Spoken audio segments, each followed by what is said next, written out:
Are you experiencing long COVID? In this PowerPoint, I will go over the long-term effects of COVID-19 illness on cognitive wellness. What is long COVID? Many people in the United States suffered from coronavirus disease COVID 2019. Most people fully recover from the disease. However, some people might have symptoms that last a long time afterwards. According to the CDC, new data from the Household Pulse survey shows that more than 40% of adults in the United States reported having COVID-19 in the past, and nearly 1 in 5 of those, 90%, are currently still having symptoms of long COVID. These are the statistics in the United States, the total cases of COVID.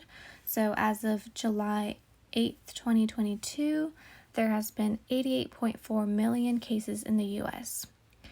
There's been over 1 million deaths total in the United States and 555 million cases worldwide. And this is according to our World In data. So there's many symptoms that someone who is experiencing long-term COVID can have. These are the more common symptoms according to the CDC, Centers for Disease Control and Prevention.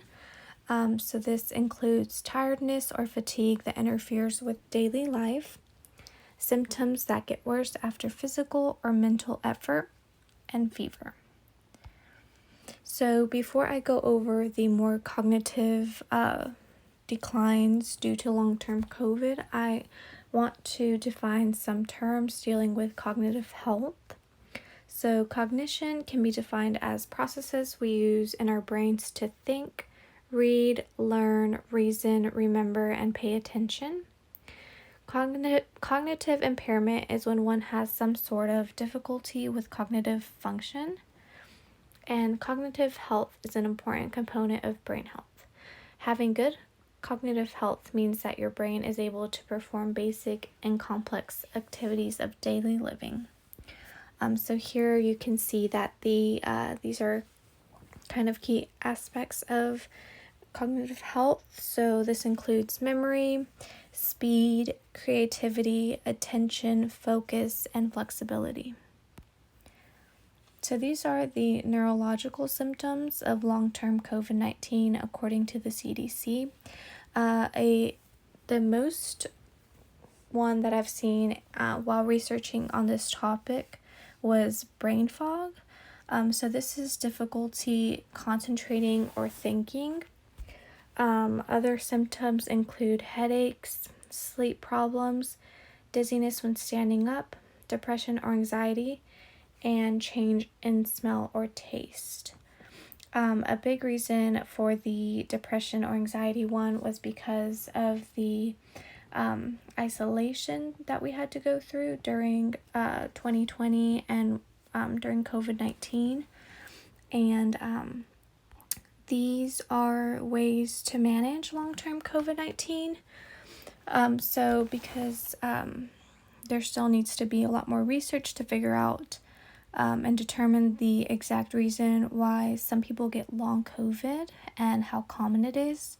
But these are a list of things that one can do to minimize the post-COVID-19 symptoms.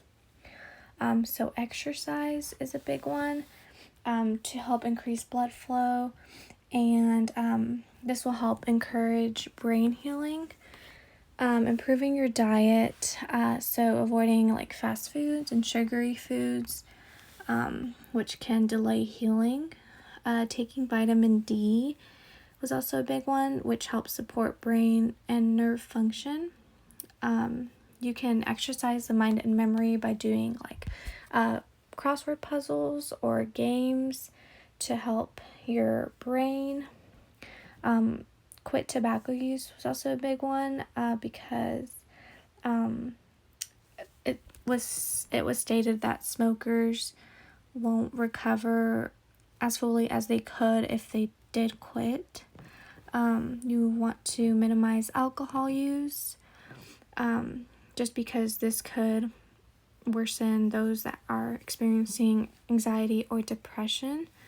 Have a routine just because during 2020 a lot of us were working from home or doing school online, and now everything's back to in person, so we're kind of getting back into a routine for work and school. So getting up at the same time every day and getting dressed, it'll just help out those who need a routine in their life, like myself. Obviously taking care of yourself, like I mentioned, eating a proper diet, getting fresh air, making sure to stay connected to those around you and socializing with friends and family, and getting help is a big one. There's many different sources to get help, especially if you're experiencing depression or anxiety, and talking to your doctor could also be very helpful for these symptoms.